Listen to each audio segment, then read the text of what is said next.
This episode is brought to you by Progressive Insurance. Do you ever think about switching insurance companies to see if you could save some cash? Progressive makes it easy. Just drop in some details about yourself and see if you're eligible to save money when you bundle your home and auto policies. The process only takes minutes, and it could mean hundreds more in your pocket. Visit Progressive.com after this episode to see if you could save. Progressive Casualty Insurance Company and Affiliates. Potential savings will vary. Not available in all states. To enjoy this episode of Forensic Tales ad-free, check us out on Patreon. Patreon.com/Forensic Tales.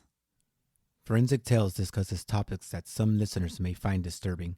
The contents of this episode may not be suitable for everyone. Listener discretion is advised.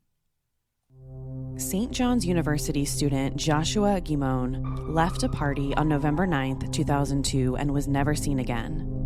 Although more than 2 decades have passed, the Stearns County Sheriff's Office says the investigation into his disappearance remains active. What happened to Joshua all those years ago? And is it too late for forensic science to help answer some of the many unanswered questions about his mysterious disappearance? This is Forensic Tales, episode number 229, The Mysterious Disappearance of Joshua Guimond.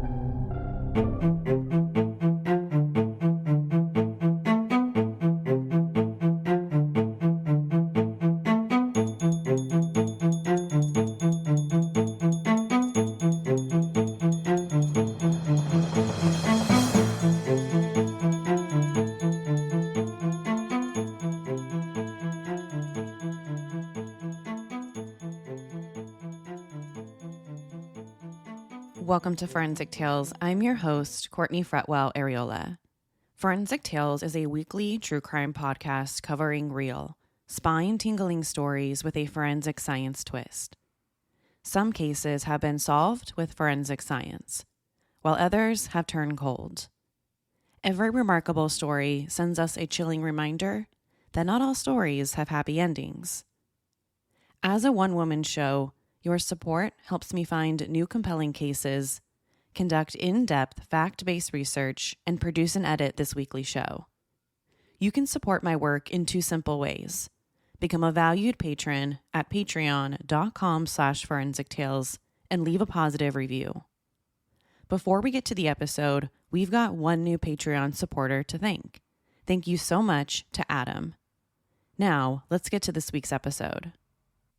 Josh was born June 18th, 1982, to parents Brian and Lisa. When he was 4, the family moved from Redwood Falls, Minnesota, to the small town of Maple Lake where he grew up. Josh's mom described him as outgoing, always happy, and super smart. He might have come across as serious and studious to some, but once you got to know him, you quickly realized he had a great sense of humor. In high school, Josh made a big impression as a standout student. He was the senior class president, and his girlfriend, Katie Benson, was the senior class treasurer. By graduation, he had become the school's valedictorian and had been nominated by his classmates as most likely to succeed. In 2002, Josh was a 20-year-old political science major attending St. John's University, an all-boys college in Collegeville, Minnesota. He was in his 3rd year and lived in one of the school's on-campus dorm rooms. His high school girlfriend, Katie, went to the affiliated all-female college, the College of St. Benedict, which meant they shared a few classes together. Outside of class, his hobbies were serving as a treasurer for the Pre-Law Society and co-captain of the university's mock trial team. After graduating from college, Josh had a lot of big plans. First was to go to law school to become a lawyer. Then he wanted to go into politics. According to his girlfriend, Katie, he planned to run for U.S. president when he turned 35. But all of those plans were taken away one night in November 2002. Saturday, November 9th, 2002, was a typical day for Josh on the St. John's University campus. He woke up, did his homework, went to the library, and planned to meet up with friends to attend a poker party. But later that night, Josh left the party without saying a word and was never seen again. Let's get into it. Hours before the party, Josh's girlfriend Katie invited Josh and one of his roommates, Nick, to go over to her apartment to hang out. Well, at this point, Josh and Katie weren't together anymore. They broke up just a few weeks before, but they were still hanging out. But Josh also got an invite from another friend to go to a poker party. So after dinner, around 7 o'clock, Nick went to Katie's apartment and Josh decided to go to the poker party. This was the last time both his roommate and his ex-girlfriend ever heard from him. At 11:06 p.m., Josh used his apartment keycard for the last time to go get some beer from his room. Then sometime between 11 and 11:15 p.m., he walked from his dorm room at the St. Maur building to the party at 75 Metten Court across campus. For reference here, St. John's is a small university with only about 2,000 students. So the walk between dorm buildings isn't far. Josh's building, the St. Maur dorm, was in the middle of campus, and the Metten Court building was about a 5-minute walk north. But between the two buildings was the Stumpf Lake. So that meant Josh had to cross over a bridge to get from his dorm building to the other building. It wasn't a direct shot. Now, the party was just a small gathering. Besides Josh, there were only about 10 to 12 other students there. Some of them were Josh's friends, and others were people that he just met that night. From what we know, Josh didn't plan on staying long, maybe just an hour or two tops. He didn't even bring his wallet or glasses with him, so we know he most likely planned to return to his dorm room that night. Josh had a couple of beers at the party, but just how much he drank isn't exactly known. Some people there said they thought he seemed pretty drunk, while others thought he seemed completely sober. Either way, no one at the party noticed anything off about him. He was in a good mood, having fun, joking, and just having a good time. But here's where things got strange. Around midnight, Josh got up from the poker table and left the party without saying anything to anyone. He didn't say where he was going or if he was planning to come back. He simply got up from the table and left. At first, most people there assumed that he was just getting up to use the restroom since it was in the same direction as the front door. But no one recalled seeing him leave, and when he didn't come back, no one really thought twice. This was probably the first sign that something was off with Josh. He wasn't the type to just get up from somewhere and leave without saying goodbye. He probably would have at least said something to someone, but he didn't. So, did something happen that caused him to leave? Did he get a phone call from someone? We don't know. All we know is that Josh left, and no one seemed to really notice. Everyone else was drinking and playing cards. Josh's roommate Nick said he returned from Katie's apartment around 2 a.m. and thought it was weird that Josh wasn't home yet. But he just chalked it up to Josh having a good time playing poker. So he went to bed, assuming that he was going to see his friend later that morning. The next day, Sunday, November 10th, Josh was a no-show for his mock trial practice, which was completely unusual. He was never known to skip out on a practice. So that's when some of his friends started to get worried. The last time anyone saw him was around midnight when he left Metten Court. His friends also checked his AOL Instant Messenger account, but it had been idle for over 12 hours. They knew he never made it back to his dorm room since all of his stuff was still there from the night before, and his car was still parked where it usually was. By nighttime, the university's dean called Josh's mom to say that she should probably report him missing since his friends hadn't seen him since the night before. So at 11:42 p.m. on November 10th, the police officially received the call, a full 24 hours after he was last seen. They searched through Josh's apartment but didn't really find anything. It was just a typical college kid's dorm room. There were no signs that a crime took place there, and everything seemed to be exactly how Josh left it the night before. His keys were there, plus his wallet, contact lenses, and glasses. So wherever he was, it didn't seem like he planned to be gone very long. At this point, the police didn't have any reason to think that something bad had happened to him. Just because a college student is gone for about 24 hours doesn't mean that a crime has taken place. If he wanted to run off with a couple of friends for a few hours, then he could do that. The police aren't really going to sound any alarms here. But when Josh missed his classes on Monday morning, that's when everyone knew they had a real problem.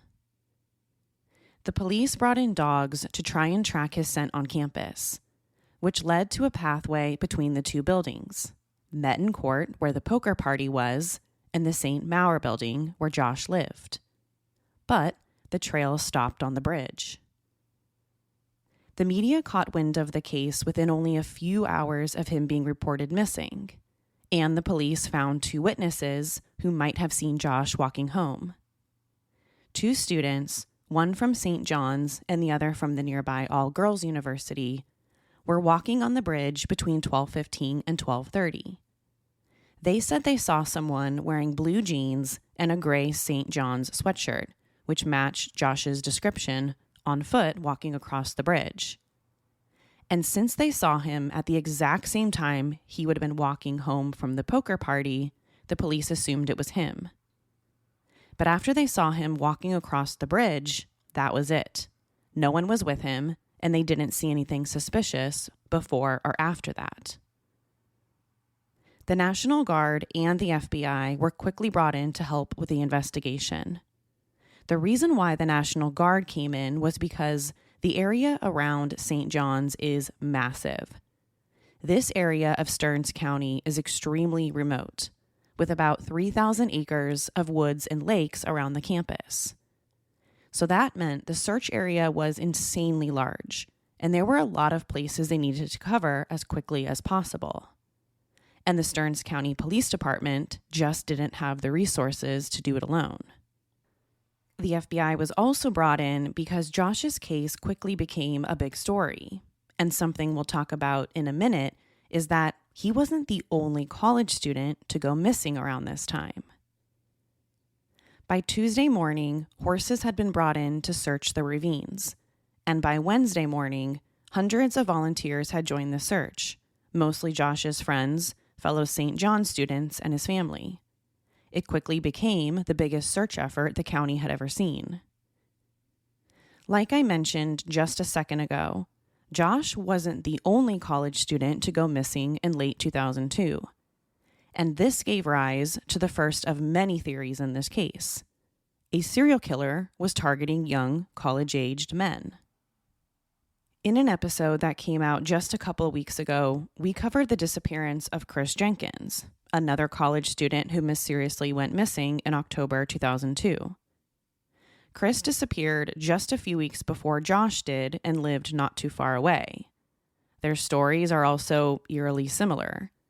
Both were around the same age, both were college students, and both of their disappearances involved alcohol and bodies of water.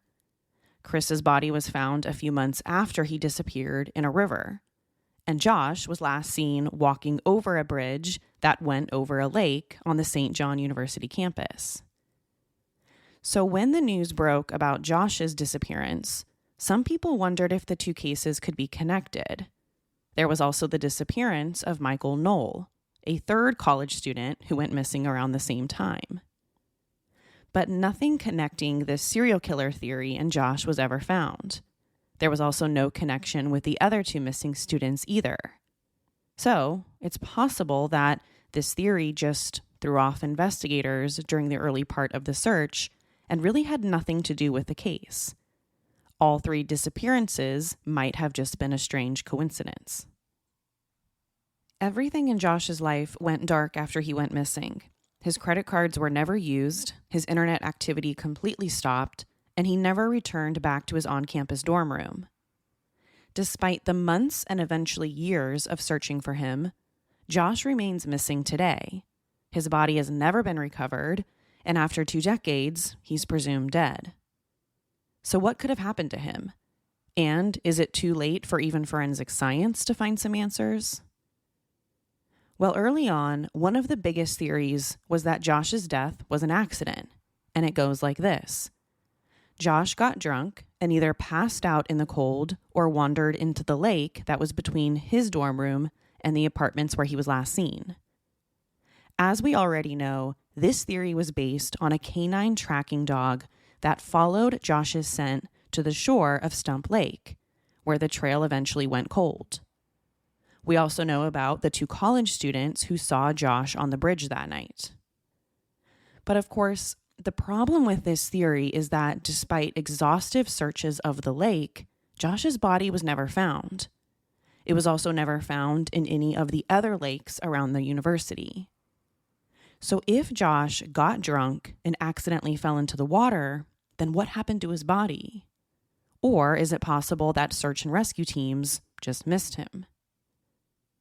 The police used specially trained divers and boats equipped with sonar technology to search the water.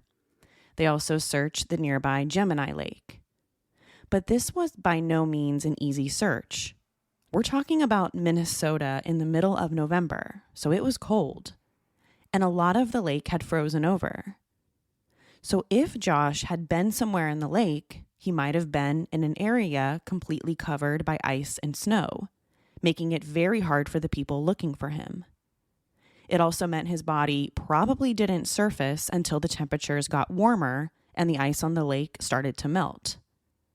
But even when they went back in the spring to look for him again, his body never surfaced. Another problem with this theory is just how much Josh had to drink that night. Remember, some people at the poker party said that he seemed really, really drunk. So the idea that he might have accidentally fallen into the river isn't too far-fetched. If he was quote-unquote blackout drunk, he might have had trouble seeing or walking straight. He could have just taken one wrong step and accidentally ended up in the freezing cold water. But other people at the apartment remembered things completely differently and said that he seemed sober. Sure, he had several beers throughout the course of the night, but no one at the party said that he was falling down drunk. So accidentally falling off a bridge seems completely crazy. Plus, it was a really short walk between the 2 buildings. And the 2 people who saw him on the bridge didn't notice anything strange or off about him. If he was really drunk, they had no idea. By December 29th, 2002, Josh had been missing for 50 days. And this is when a second theory emerged. Josh was killed to cover up a sexual abuse scandal. Josh's family decided to bring in a bloodhound to try and find his scent again. Bloodhounds are notorious for finding scents weeks and even months later. So even though it had been snowing, they hoped the bloodhound could still smell him.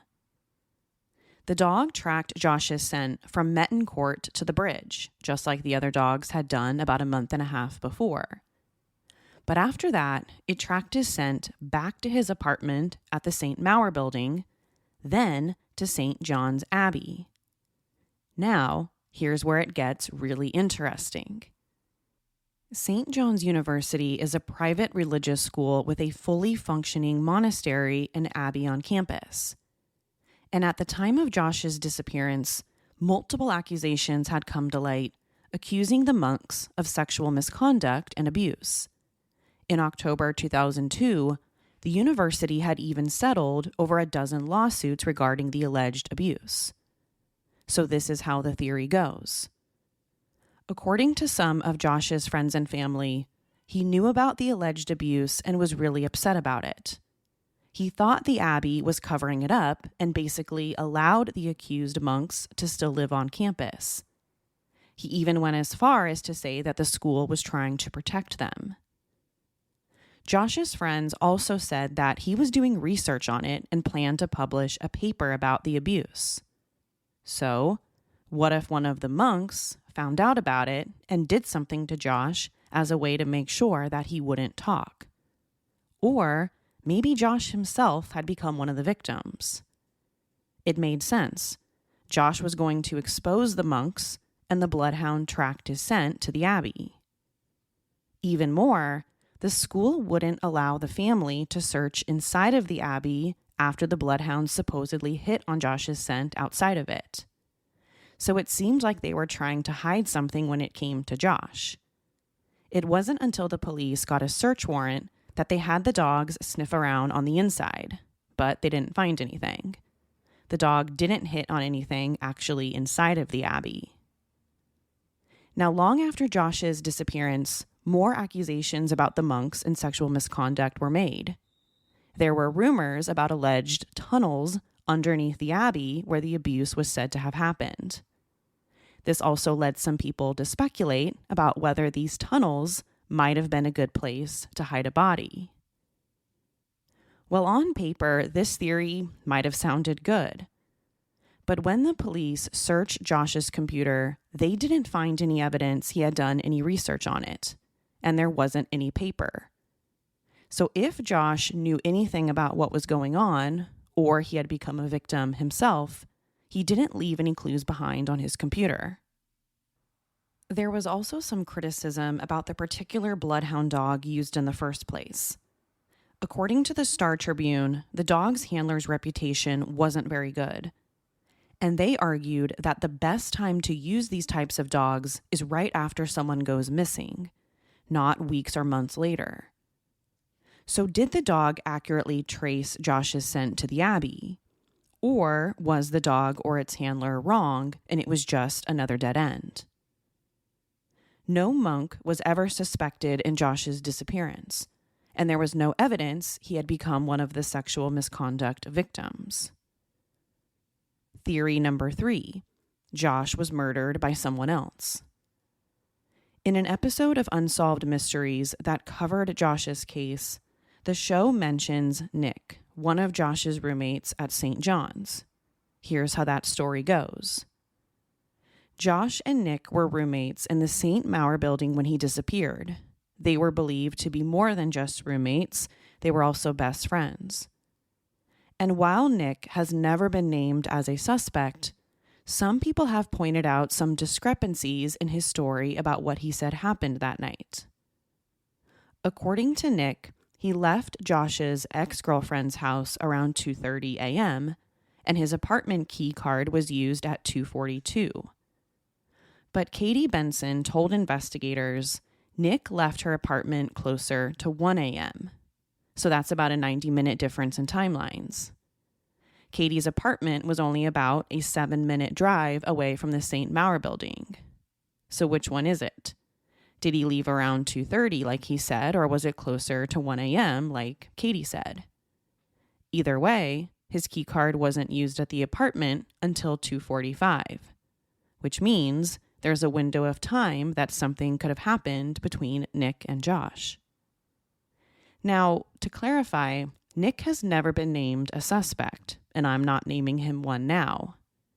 But there's more than just issues with his timeline from that night that make some people question his story. According to Unsolved Mysteries, there were rumors that Nick and Katie might have been dating when Josh disappeared. Of course, Katie and Josh were high school sweethearts, but they had recently broken up just a couple of weeks before all of this happened.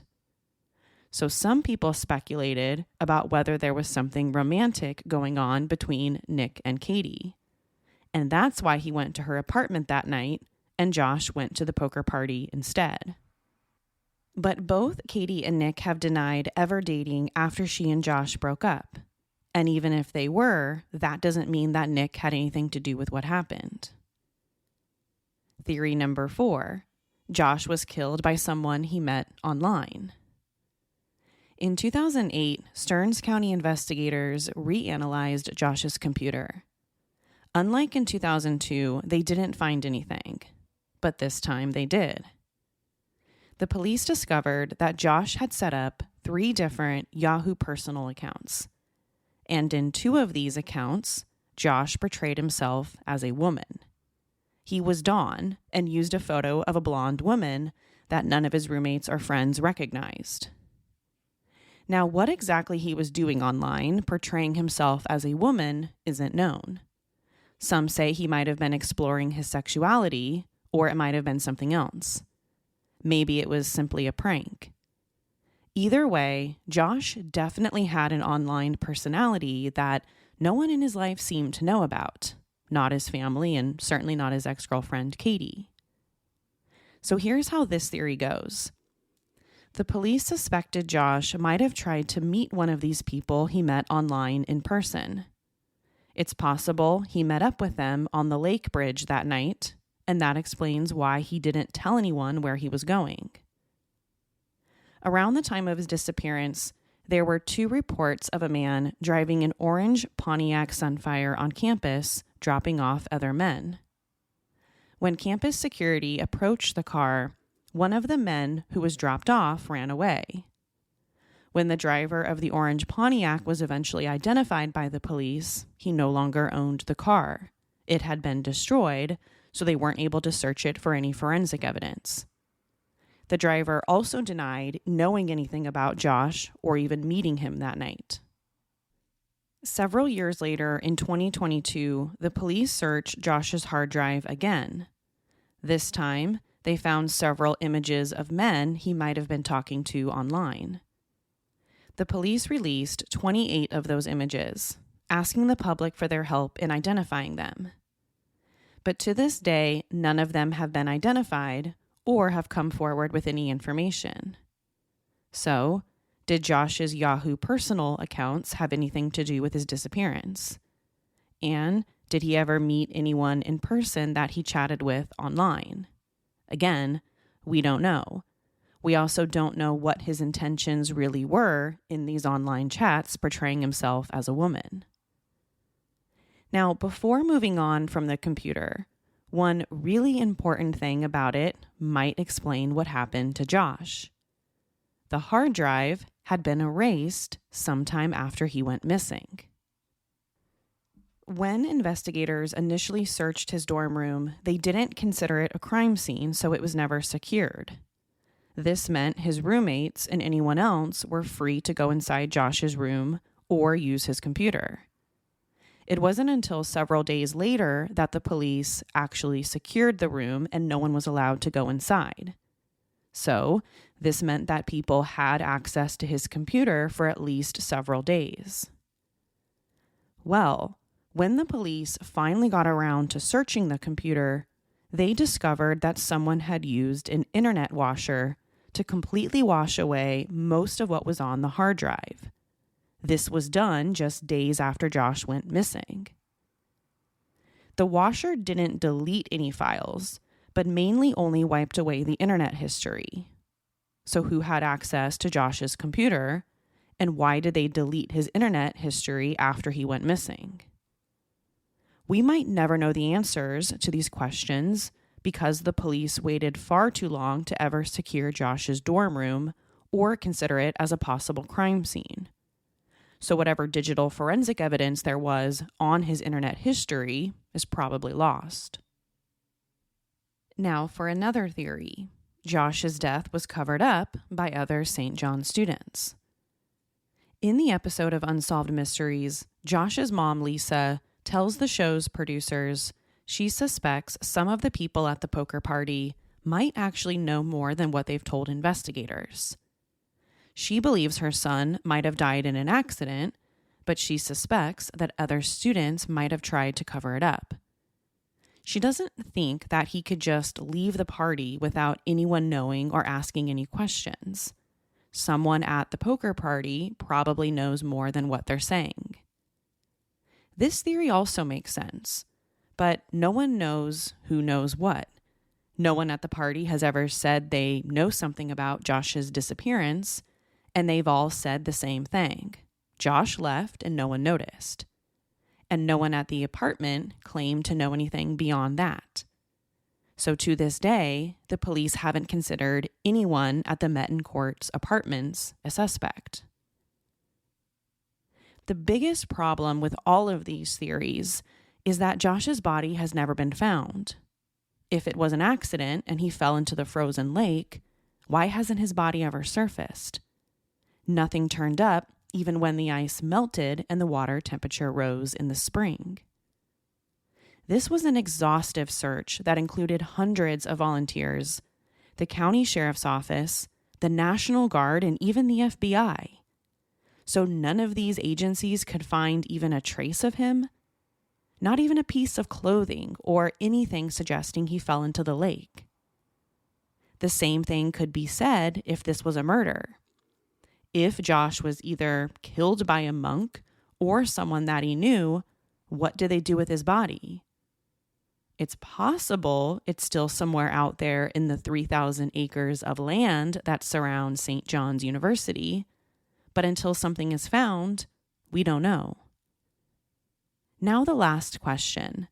Can forensic science help explain what happened?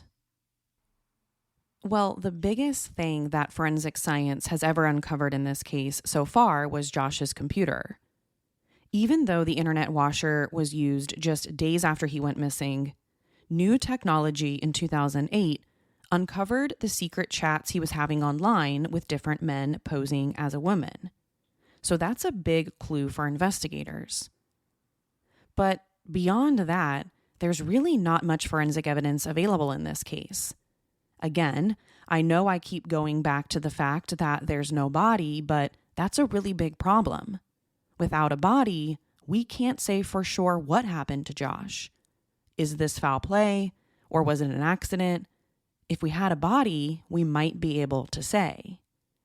Hopefully, someday something will turn up that can be tested and help us figure out what made him leave that party. In December 2021, Josh's dad, Brian, sued the Stearns County Sheriff's Office, trying to get access to his son's case file. Through his attorneys, Brian claimed the department had not performed a, quote, competent investigation, and he wanted access to the case file to see what had actually been done over the years to try and find Josh. But in 2022, Brian lost the lawsuit and couldn't look in the file. According to the judge, the investigation might be compromised if the sheriff's department turned over the file to the family, and it could, quote, impede potential prosecution of anyone who played a role, end quote. So to this day, Josh's family has been denied access to everything the police have. As of 2024, there are no new updates in Josh's case. The latest update was the release of the 28 photos in 2022. Since then, the Stearns County Sheriff's Office have been pretty tight-lipped about where the investigation stands. The only thing they have said is that Josh's case remains open and they consider it an active investigation. Anyone with information about Josh's disappearance is asked to contact the Stearns County Sheriff's Office at 320-251-4240. What happened to Josh after leaving that party in 2002? To share your thoughts on the story, be sure to follow this show on Instagram and Facebook. To find out what I think about the case, sign up to become a patron at patreon.com/forensictales. After each episode, I release a bonus episode where I share my personal thoughts and opinions about the case. You'll want to listen to this one because I'm going to share what I think happened to Josh. Don't forget to subscribe to Forensic Tales so you don't miss an episode. We release a new episode every Monday. If you love the show, consider leaving us a positive review or tell friends and family about us. You can also help support the show through Patreon. Thank you so much for joining me this week. Please join me next week. We'll have a brand new case and a brand new story to talk about. Until then, remember, not all stories have happy endings. Forensic Tales is a Rockefeller audio production. The show is written and produced by me, Courtney Fretwell Areola. For a small monthly contribution, you can help create new compelling cases for the show, help fund research, and assist with production and editing costs. For supporting the show, you'll become one of the first to listen to new ad-free episodes and snag exclusive show merchandise not available anywhere else. To learn about how you can support the show, head over to our Patreon page, patreon.com/forensictales, or simply click the support link in the show notes. You can also support the show by leaving a positive review or telling friends and family about us. Forensic Tales is a podcast made possible by our Patreon producers, Tony A., Christine B., Sherry A., Michael D., Nicola, Jerry M., Brian W., Megan G., Ureli, Jerry, Ann F., Ken S., Carol A., and Angela L.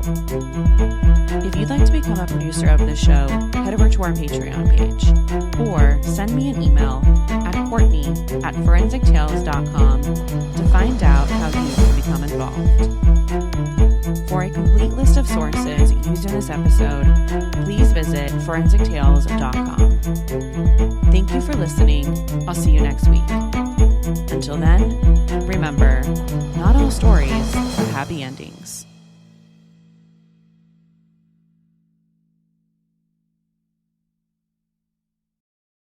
You're listening to this podcast, so I know you've got a curious mind. Here's a helpful fact you might not know yet. Drivers who switch and save with Progressive save over $900 on average. They make it super simple. Pop over to Progressive.com, answer some questions, and you'll get a quick quote with coverage options tailored to your choices.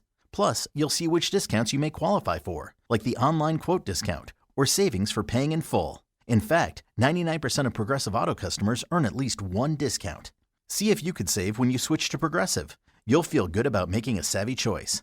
Visit Progressive.com and see if you can enjoy a little extra cash back. Progressive Casualty Insurance Company and Affiliates. National average 12-month savings of $946 by new customers surveyed who saved with Progressive between June 2024 and May 2025. Potential savings will vary.